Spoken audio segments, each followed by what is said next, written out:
Good morning and welcome to Legacy Planning with local attorney Steve Waltar. Legacy Planning is committed to helping you provide personalized and compassionate estate planning to help you organize and transfer your estate smoothly with minimal taxes, costs, and hassles. Steve has the mind of an attorney and the heart of a pastor, and he'd love to take your call this morning to answer your estate planning questions. The lines are open at 1-800-955-8200. That's 800-955-8200. Now, here's your host of Legacy Planning, Steve Waltar. Good morning, Seattle. This is Steve Waltar, and I am here live and local, back again. Boy, this is week number 2, and last week for the launch of this live show here, I was kind of coming across the water and the fog, and the fog didn't even go away. So today it's kind of, you could see a lot better. And I got a bunch of things on my mind. I got, the Seahawks victory and what a come from behind. And now we're launching into the playoffs. I want to talk about how does an estate planning attorney like myself, how can you be the quarterback for a team to help clients plan? I think that's an important stuff. The other thing is, this week in planning, it was really interesting for me. I had people that came in because life changes. People do a plan. I think I gave out the line last week that people don't plan to fail, they just fail to plan.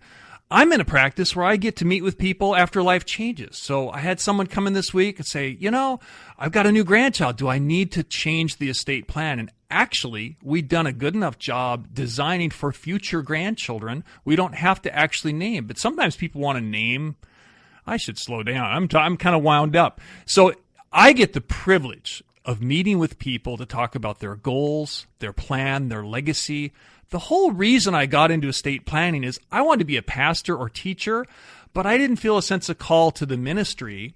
I got into law because of personal things, because of my own wife's family and their estate planning needs. And I kind of gathered and figured out, my gosh, to help families through the loss of a loved one, that does take an attorney to kind of wade through the legal things, probate and trust and administration and taxes. But I also had, I've got the mind of an attorney and that training through law school and through 20 years of doing this. But also, I'm a pastor at heart. I've got the mind of an attorney and the heart of a pastor. Now, earlier in my practice, I think I was probably a little bit of a technician. I tried to design a great will or trust for someone. And I even wrote a book. I've written 2 books. The first book, Smart Estate Planning in Washington, was all about, how do the plans look and how do you design it and this, that, and the other. But I've done this long enough that I have seen, even if I had good technical documents, sometimes when someone dies, the plan wouldn't work just right. And maybe it's because I didn't think of everything in the drafting. But often it's that my estate plan didn't work with their beneficiary designations. It didn't work with their financial planner and their documents. So it sometimes would implode. So I wrote a second book, and it's called Legacy Wealth Planning. And I've got many, many stories in there. They're kind of short stories about why an estate plan may not work. And my passion these days is really to make sure that the design of the estate plan works for the beneficiaries. And yet, there's a sense of where we got to make sure that not only is the estate plan built so it's strong and durable, it can change with time, but my gosh, who's in charge of the finances? Who has designed the insurance? So legacy planning, kind of the heart of this show, is to make sure the entire plan works. And I thought that is a whole lot like being a quarterback for a team. I'm wearing Russell Wilson's jersey right now. I'm excited. I actually saw his daughter play, his sister, sorry about that, play a basketball game against my former team. So that was kind of interesting, kind of fun. But I think that quarterbacking an estate plan is an important topic. And who should be that quarterback? And so back for another week, also wearing jersey number 3, is Ron Geer. Welcome to the show, Ron. Thank you, Steve. Pleasure to be here again. It was fun to go to breakfast and have a little banter about who should be the quarterback of a good estate plan. Should it be the attorney? Should it be the financial advisor? What are your thoughts about that, Ron? Well, I think you and I can both agree it should be the financial advisor. Yeah. Make your case. Make your case. Okay. Well, I think if if it's all about what the client wants and what they need, and if an advisor or an estate planning attorney can look beyond their own practice and focus on and know enough about all the professionals that that person needs in their life, then they should be the quarterback. So if you bring somebody to me and there's a part of that client's life that they need my specific expertise in, then you're obviously going to be the quarterback because you're going to take care of coordinating the efforts of all the professionals. Let's come back to the technical. Let's just start with football. Let's just start with who's a better quarterback. Is it Russell Wilson or is it Cam Newton? Russell Wilson. And why is that? Because he can actually move a field goal over about 2 or 3 feet. He goes way beyond his Call of Duty. That was an exciting finish. That was a good finish. You know, my pastor gave a sermon one time, and he was talking about Russell Wilson. And after the sermon, I went up to the pastor and I said, You are so like Russell Wilson. You're extremely bright and confident and capable. You can do many, many things well. But you don't make it about yourself. Mm-hmm. You make it about enabling us to go out in the world and affect people's lives. And you're solid and you're steady, but it's not about, your own laurels, your own self. Yeah. And I think he appreciated my comment, and I feel really, really strong about him. I think that's the big strength of Russell Wilson. He can do so many things, but he's not about, his stats. It's like, what does it take to win? And I've heard some of his critics say that he is a person of cliches. But I've also heard people who know him well said he actually lives by the cliches. They're only a cliche because people don't live by that, and he does. I think he's a man of principle. He lives what he talks, and his team knows that he has their back. Yeah. So today we're going to talk about who should be the who should be the quarterback of your estate plan. Is it the attorney? Is it the financial advisor? Since we're live and local, you can call us at 1-800-955-8200. That is 800-955-8200, and just give us a call. We'll be happy to talk about that. Maybe we can learn about your experiences. And if you're shy or if you like the email, you can do radio@waltar.com. That's radio at WALTAR.com. So, Ron, during breakfast today, you mentioned something about Russell and about Children's Hospital and cliches and all that. But why don't you tell me that story? Tell me what that's about. Well, and I'm not sure what I can share here, but I know that when Russell first joined the Seahawks, he would go to Children's Hospital and spend time with the kids. And it became almost an addiction for him. I think the fact that he could be in these kids' lives, for him, it was not about him. It was the encouragement he could give these kids and really the families who are helping the kids fight through their illnesses and disabilities. Is estate planning a selfish process, or what would you describe? Why should people do any estate planning? Yeah, I think good question. It's really about having. It's a value proposition. It's about having your values out there. I know that if an estate plan's not done correctly, and whatever is going to be sent or passed on to the kids, if there's not some form of equality there, for the kids, a lot of times it's not about the money, it's about them feeling valued. And, I've said before, legacy is something you do while you're alive. Death only freezes it. And so I think having your voice from the grave, having things that you value, that's what estate planning is all about. Is it okay if I get a little personal here? I sense you're going to get personal here. So, how many children do you have? 3 kids. Okay. And at what point in your life did you decide, my gosh, I better do a will or something? I married a wonderful person who gets things done. And for me, I was focused on building the business. Yeah. And my wife is tell me about that, building the business. Just go ahead. I mean, you were focused on what? Just talk about that. Early on, I was pilot, aviation, loved it. Right. I also loved working with money. I feel like when I work with money, I'm working with the heart of people. And so as I built my practice, being self-employed, being a business owner, there's a lot of stresses that you take on. Don't I know it? Yeah, you do. And so I'm wired to be an entrepreneur. and my wife is also a planner, and we work together. But she has an attention to detail that I wish I had. And so when we had kids, she pursued getting a will and trust, and then we adopt a little girl. So let me slow you down there. So I often find women are the great motivators in life. When someone comes into me and they want to talk about a will or a trust or an estate plan, I say, well, what prompted you to come in? And frequently it's the women. They're worried. They're hopping on a plane. Who's going to be the guardian? So in your circumstance, your wife kind of led some of that initial discussion? Absolutely. Yeah. Okay. So how'd you design a plan?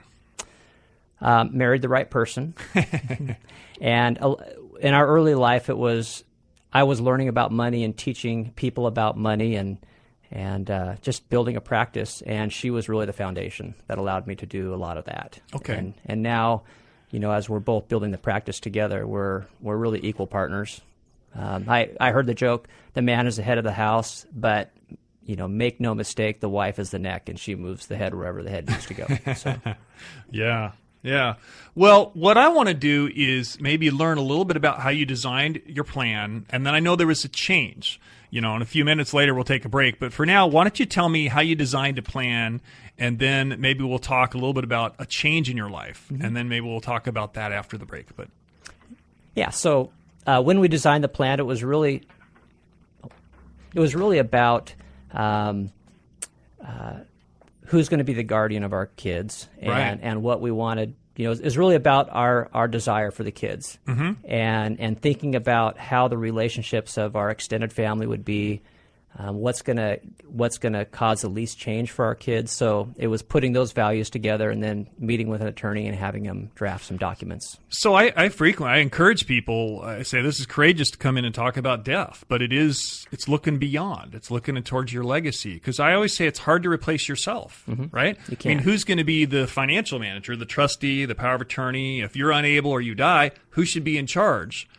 And who would actually raise children if they're minors or they have certain needs? Who would, that's kind of dual roles. Who's the parent, chooses religion, upbringing, schooling? I mean, those are parenting things. And some of what we looked at would be who's going to have the most similar parenting styles, but yet not have an environment where our kids, we still wanted my brother and my sister, we wanted them to be the aunt and uncle still. We wanted my parents and my wife's parents still be grandparents and have those roles. And so, we chose a family who lived close to us, had similar values, so the life wouldn't change for the kids, and they can still enjoy the relationships as they did. So it was minimal change is what we were after.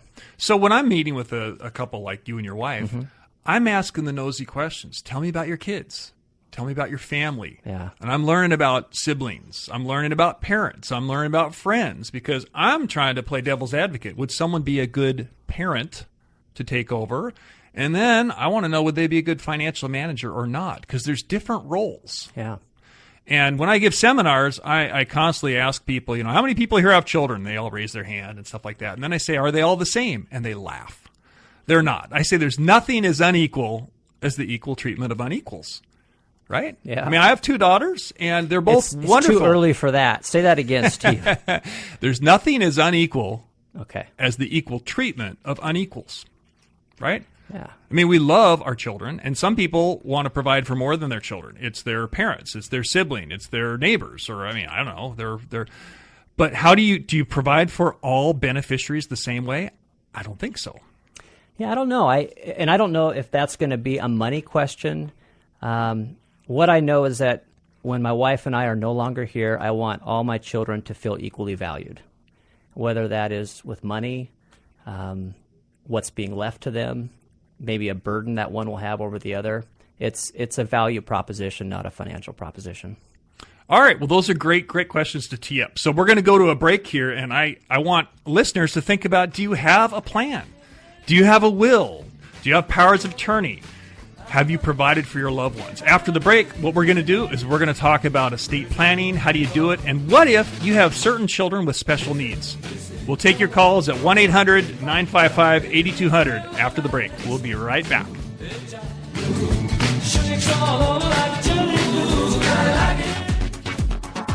Legacy Planning. Legacy Planning with Steve Waltar. Has it been over 5 years since you've reviewed your estate plan? Well, the laws keep changing.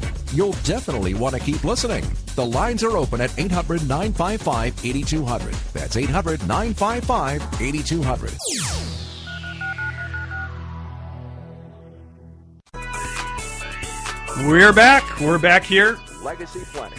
Live and local. This is Legacy Planning with Steve Waltar. Wondering if you really have complete, up-to-date estate plans? Call Steve right now at 800-955-8200. That's 800-955-8200. We are back. We're back here on a Saturday morning, live and local. Steve Walter with Legacy Planning.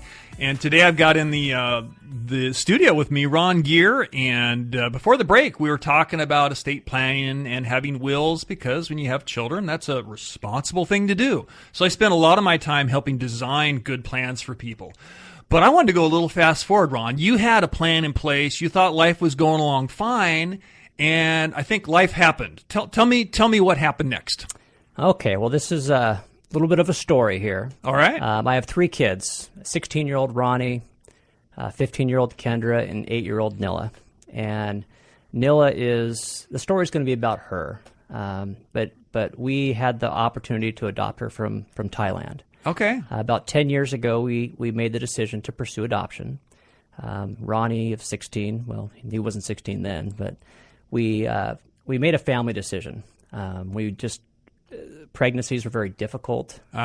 Christy was very sick, and so we just weren't going to do that again. We had 2 biological children. Right. So we chose to adopt from Thailand, and my prayer was that this little girl would be beautiful, you know, and my wife's was that this little girl would bond with us well, because we had a fear of that. Now, for those of you who have infants, it's tough. I mean, you have to do everything: feed, bathe, change diapers. You're always on. And my business was starting to grow at the time, and I really didn't want another infant. I thought, boy, if we could skip the phase, because Ronnie and Kendra were becoming toddlers, and they were fun, and we were doing different things. And that's completely genuine, and that's honest. I mean, it is. It's a lot. It's overwhelming. Infants. Yeah, it is. And my business was taking off, so I had some time and money to golf and fly airplanes and do the hobbies, the things I really wanted to do. And so I had my world figured out. You know, kids are going to grow up. We're just going to do all these fun things together. So we went to Thailand, and we were united with Nilawan. She was about 15 months old. She was beautiful. I was happy. She bonded with us right away. My wife was happy. You had a whole plan for how this is supposed to happen, right? Yeah. Okay. And, God, we got this plan. We have our kids. We're going to adopt. It's going to be exactly this way. Yeah. And then people who we are good friends with, you know, family members, they would say, "You guys did such a great job," and I think I hurt my arm by patting myself on the back enough, you know. But it wasn't long after we brought her home we realized that she had some fairly significant disabilities. And what I thought would be this phase of being euphoric, we have everything worked out, the plan works. Now we have a child who is really more difficult than an infant. And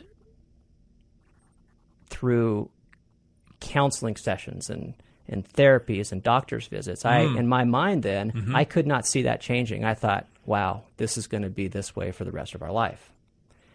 And my time. And what did that feel like? Oh, I felt, well, I made it about me, and that was the first mistake. Ah, okay. You know, this child, that's not what she wanted. Right. You know, and I saw her as a special needs child when I did not and failed to see her as a child that fights through special needs. I think we need to hear that again. Yeah. Tell us about the distinction there. So we were affiliated with Kindring right away, Kindring out of Bellevue, and they were fantastic. And they have no idea I'm talking about them. I'm not plugging them. But they immediately saw Nilla as an amazing child, a child that has to fight through these disabilities. And they created a role model. They were a role model and an example to me. Mm-hmm. And I attended a session for fathers who had children with special needs, and it was really a support group. And one of the dads asked me a question that changed everything for me. And it's something that if you are a father or a parent who has a child with special needs, it's something to really think about. But he said, Ron, you are in a club you didn't think you'd be in, and you're probably not going to get out of the club. So you could either choose to be a victim or you can be a father. What are you going to choose? And he said it in a way that... Well, that's a poignant question. Yeah. Are you going to choose to be a victim and think about yourself, or are you going to kind of buck up and make it about how you can help someone? Yeah. And so, that really shaped me because I saw Nilla as somebody different. She was born in a country without a mom or dad, and she didn't choose these disabilities. That was going to be something that she had to fight through forever. Mm-hmm. And it's like running a race without a finish line.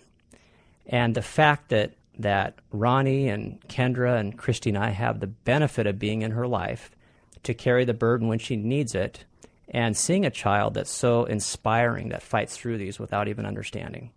And I look at the richness that she brought us, and now when I look back, I'm like, was I going to be happy trying to lower my handicap and have that be the focus of my life? Yeah, your golf game. Yeah, or to be put in a child's life where we can change her life and she can change our life, and just being a dad when she didn't have that opportunity. So, and now I look at what would have brought me more happiness and satisfaction, and I wouldn't change anything.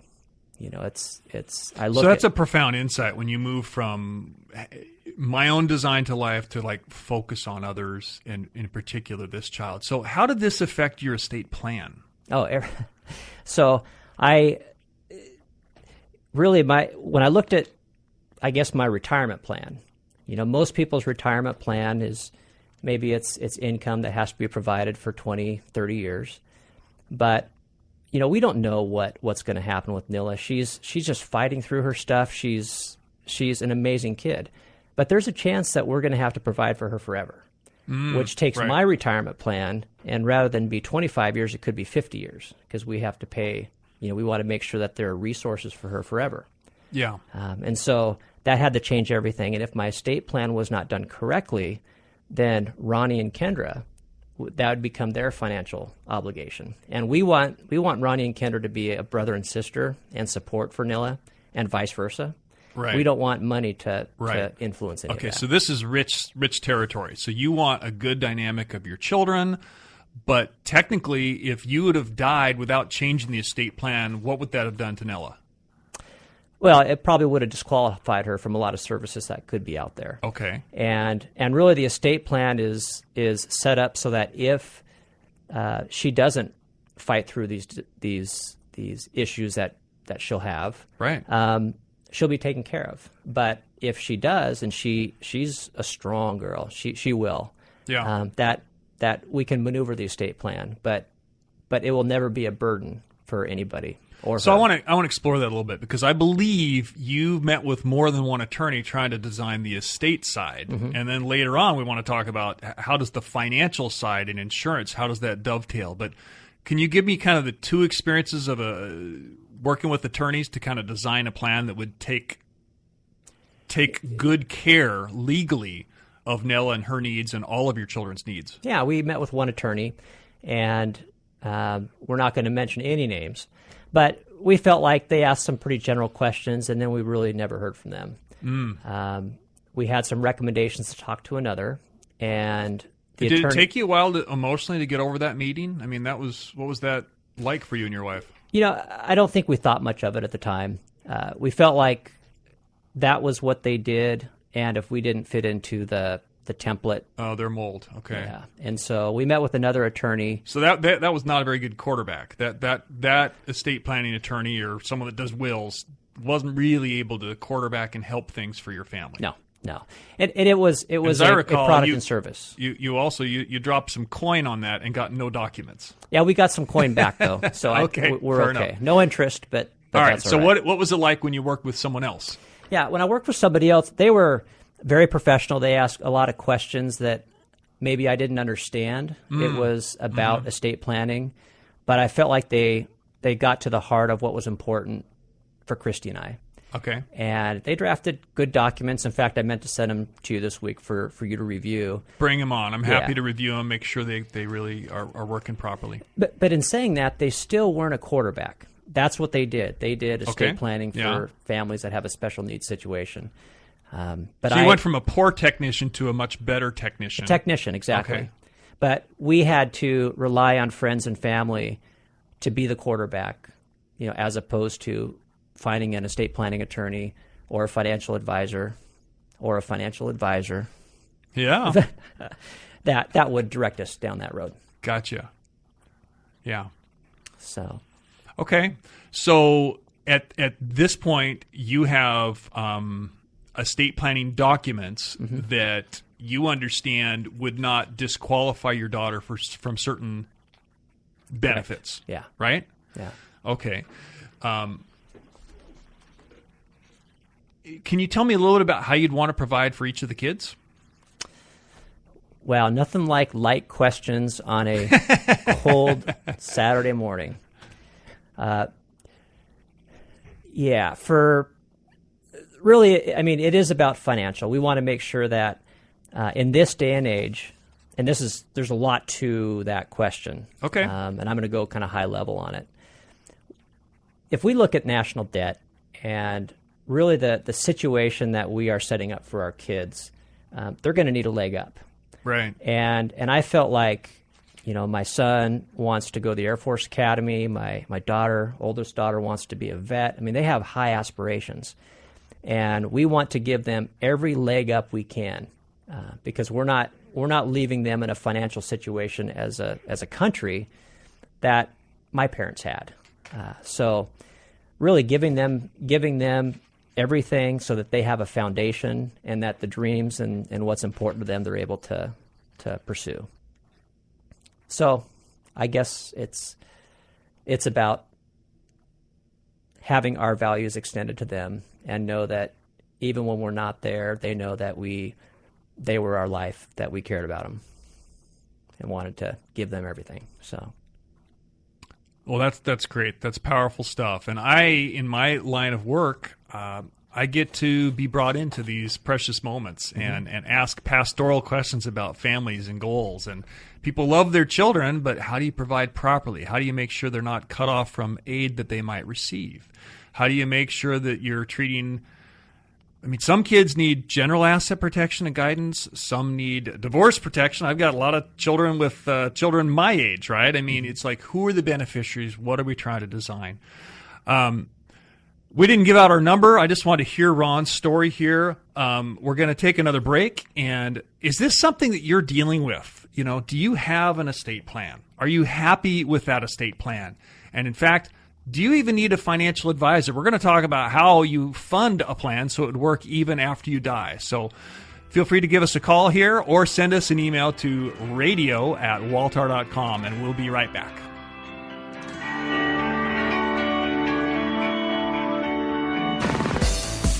Do you need a will or trust or no planning at all?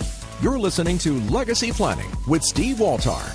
Join in the conversation at 800-955-8200. That's 800-955-8200. Legacy Planning. You're listening to Legacy Planning with Steve Waltar. Join in the conversation now at 800-955-8200. That's 800-955-8200.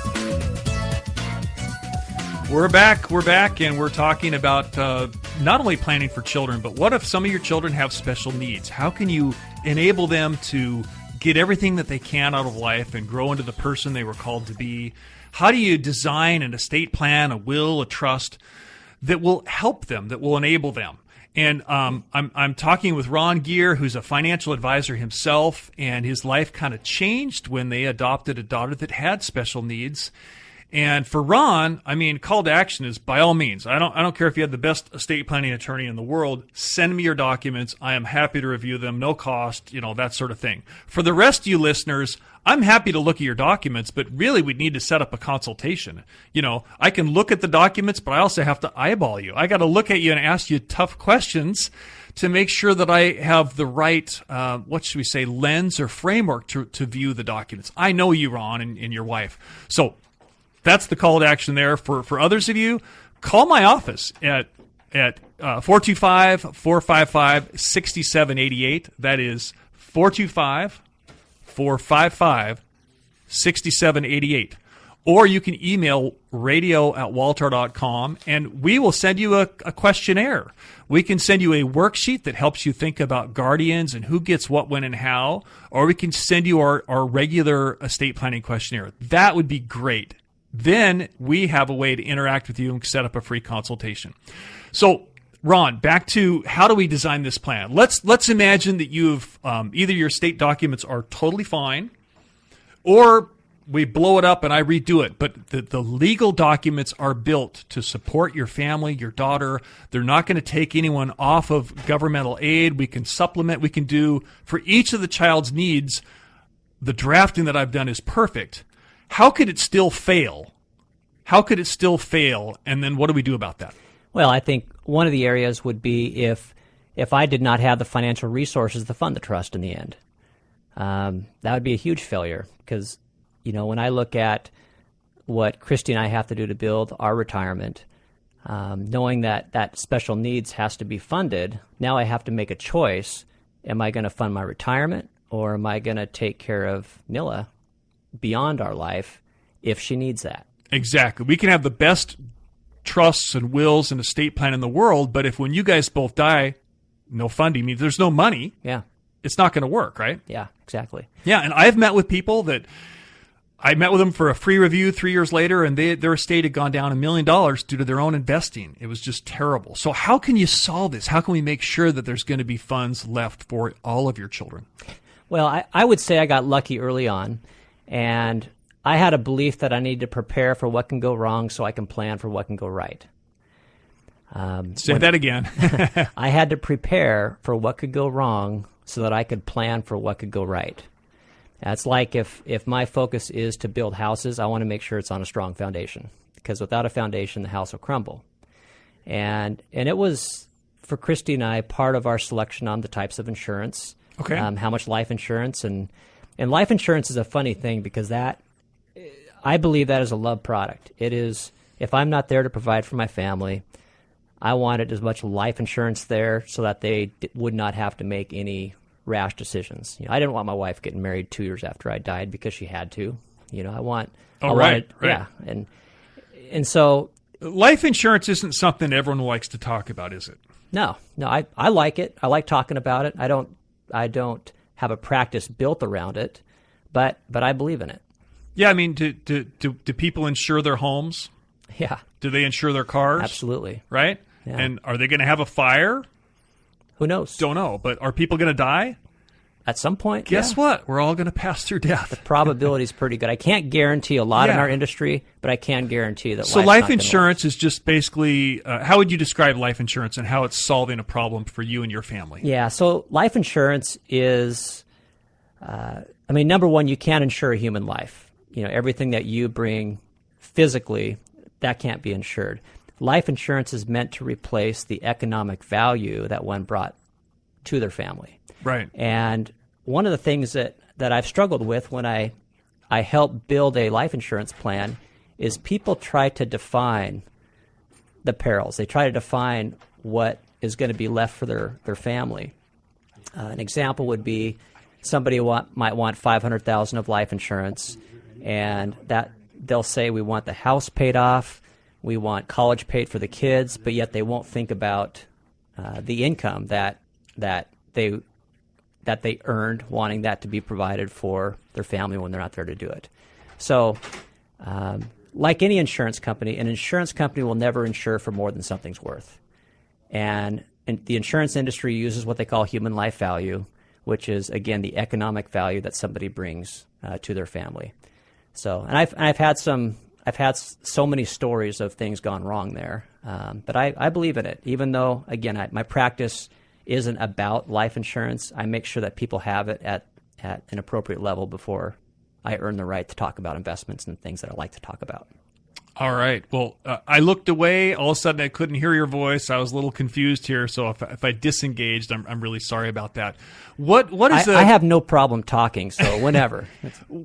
How can we help our listeners? What should they know about getting life insurance and coordinating the beneficiary designations on that life insurance, so that the estate plan, the insurance, the funding, how do we help them make sure that really works? Yeah. I think, number one, talk with a professional who understands life insurance and how it fits in. And a lot of times people are opposed to getting the right amount of life insurance because of cost. And if your advisor is worth anything, they will figure out a way to get the life insurance paid for and not have it hurt your retirement or estate plan. And if you don't have that, call me. I will find somebody, or I will do it myself. My number is 206-486-2477. Again, 206-486-2477. Okay, that's great. And again, we're happy to help. They can call you, they can call me. I am passionate about making sure that the actual financial documents, the insurance, the beneficiaries, that it works with the estate plan. That's what legacy estate planning is all about. Yeah. Very important stuff. So I want to talk to you about a time when, and I've talked about life insurance a lot more today. I hadn't planned on doing that. It's just something I believe in. But I also believe in property casualty insurance, having a budget which is identifying what your lifestyle costs. There's things that I value a lot. My wife and I are doing the Financial Peace University class right now. It just started. And I just wanted to go backwards to choosing any advisor. If they're a really poor quarterback, mm-hmm. then they're going to be what? A poor quarterback. It's about the advisor and what commissions they get, right? Yeah. It's not at all. I mean, you can go wrong with the wrong advisor. Mm-hmm. Yeah, and there's nothing wrong with an advisor who's making commissions or charging fees. Sure. As long as that's disclosed, and as long as any conflict of interest out there is looked at and the client is made aware of it. The industry is engineered to pay an advisor, and my practice is really built as, I manage money and I charge a fee. But if there's a case where I'm going to help somebody with life insurance planning, I will make a commission, and I'll disclose I'm going to make commission here. And oftentimes I can just offset the fee on the investments. But if the plan is about the planner, you probably need to look again. The plan has to be about the client, and that's the person who earns the right to be a quarterback. So I realize, only been on the radio twice now, and people are going to get to figure out who they're comfortable with, who do they trust. I trust you, and I trust myself. I'm not perfect, but when my clients have financial advisors, I want to know who they are. That's mm-hmm. on my questionnaire. I want to do an audit. I want to make sure I have a chance to review what is being done. Otherwise, there's a good chance this won't work, mm-hmm. right? Yeah. And in the medical field, that would probably be a general practitioner versus a surgeon. Yeah. Yeah. So again, the number at my law firm is 425-455-6788. That is 425-455-6788. We're going to be covering a lot of these topics at my own seminars, and they're on our website, and they're probably on these ads.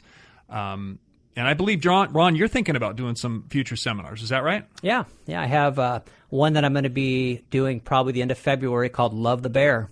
And it's really, how do we emotionally prepare for a bear market?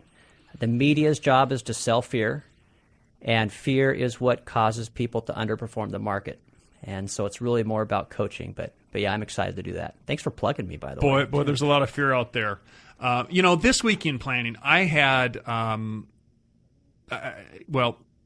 of my clients came in because they, like you, they had an estate plan. They have a couple of children, and they love their children. They designed a plan. They knew certain things that needed some work, but then they learned that one of their daughters actually qualified for some Medicaid benefits, mm-hmm. and their estate plan as it designed wouldn't work, and we are moving towards a solution for them.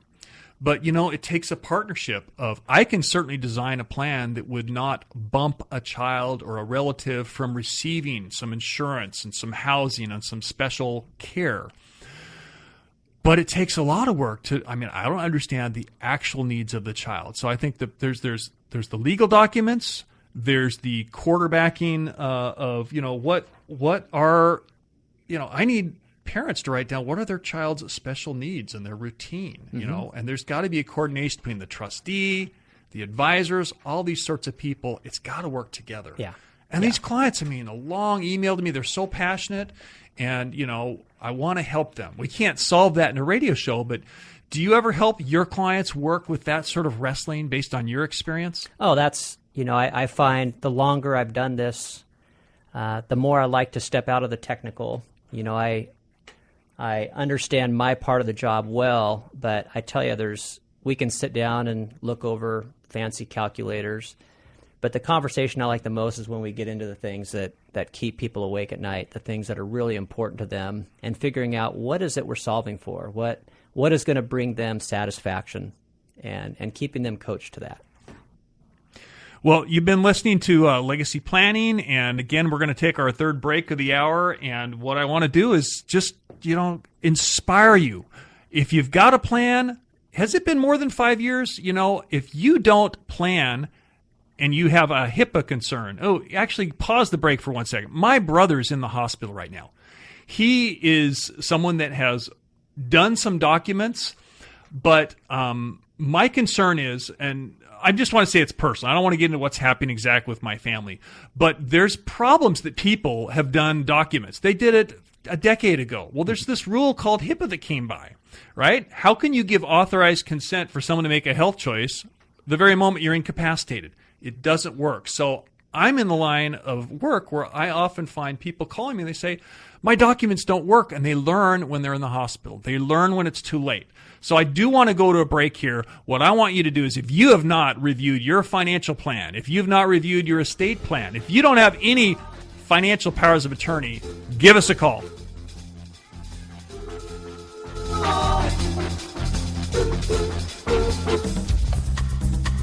Legacy Planning. You're listening to Legacy Planning with Steve Waltar.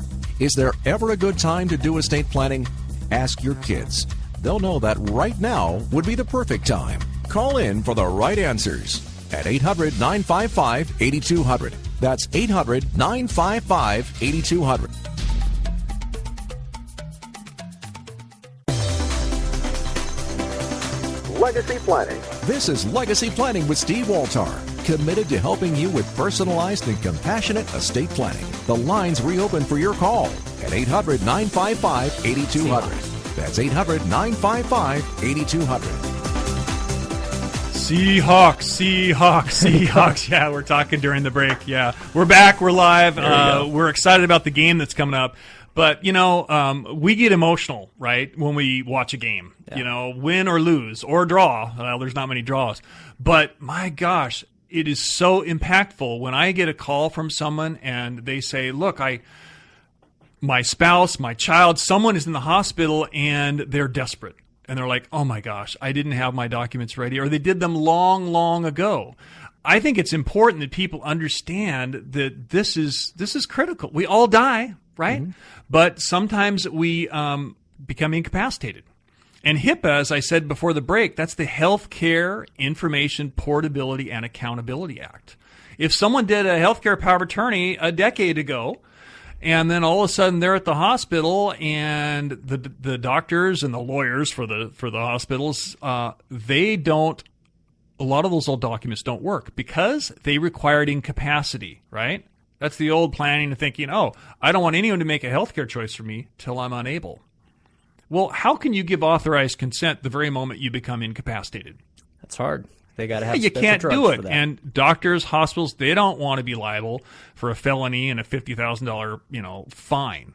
So there are many, many cases where the estate plan stopped working because the law changed back in 2003. And most people have not been in and updated their documents since then. Mm-hmm. So I think I'm passionate. I just think people ought to at least have good healthcare powers of attorney and a HIPAA authorization and boy, people just don't know about that. Yeah, and part of when I conduct reviews, every 2 years I'll make sure that documents are reviewed, and that's where I depend on professionals such as yourself. I'm not good at estate planning documents and reviewing those, but I am good at making sure people get up and do it. Yeah, and we instituted recently the free 3-year review. I think if I do a great will or trust or estate plan for people, life changes. So is 2 years a reasonable time frame for a review, or would 3 years? No, 2 years is fine. I just kind of rule of thumb. People plan vacations once a year, right? People may look at their retirement every once in a while. I like working with financial advisors. I plan vacations once a month. I just don't get to go on them once a month. So. Right. Yeah. But I find people are, it's hard to think about death and dying, and also people don't like attorneys and hourly fees. I just have a rule of thumb. Look, if it's been 3 years, it's free to come in and kick the tires and, talk with me or some of my staff, figure out, does this still work? The reality is people move. People change their mind about who should have a financial power of attorney, who should have a healthcare power of attorney. Sometimes people add to children, adopt children, have new grandchildren. Life changes. Life does. Hey, I've had people come in, much more often than every 3 years. If there's a goal, if all of a sudden you don't like someone that you had listed as your trustee or your power of attorney, you better tell me. So there's maybe a chronological reason every 2 years, 3 years. What are some other reasons that people should pick up the phone and call the estate planning attorney to have documents reviewed? Oh, that's great. Boy, it's a change in assets. You get an inheritance. One of your kids goes through a divorce. Kids go through a divorce. Kids go through a divorce. Okay. Yeah. In fact, what I see, one of the things I'm pretty passionate about is even in if one spouse dies, often everything goes to the spouse, and then they may change everything, and then all of a sudden the kids are out of the loop and stuff like that. So, you're asking what changes in life. Life changes. Goals change, people change, assets change. Sometimes you want to have powers of attorney that are in state. And, keep going back to how do you treat unequals equally? Or there's nothing as what's my quote there? It was a good one. All right. It was a There's good nothing one. in us as unequal as the equal treatment of unequals. Yeah. We love our kids, we love our beneficiaries, but we got to do certain things to design that plan. So what's it going to take for the Seahawks to win tomorrow? A good quarterback, lots of faith, and lots of working hard. So this week we've delved a little bit into how do you plan for your heirs. It takes a lot of work. And I design a plan. I like to review it. I like to work with good financial advisors. So we've had a couple of weeks with Ron Geer. I'm happy to put you in touch with Ron. You call our office. The other thing is that in the future weeks, I'm going to be bringing in other people to talk about death and dying, because that's important. There's a guy that is a cancer survivor, and it's kind of helped his focus on how does he really make things ready for the next generation or two. He's going to be my guest next week. And later this month, we're going to talk about your home. How do you protect the home? How do you finance the home? What if you're getting elderly and you want to tap into the value of that home? So we'll be back next week with Legacy Planning.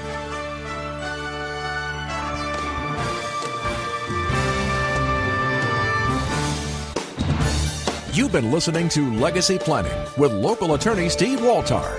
If you have questions about what you heard on today's show or estate planning in general, be sure to call Steve's office in Bellevue to schedule your free no-obligation consultation. Call Steve at 425-455-6788. That's 425-455-6788. And remember, you can always listen to today's or previous programs by going to waltar.com.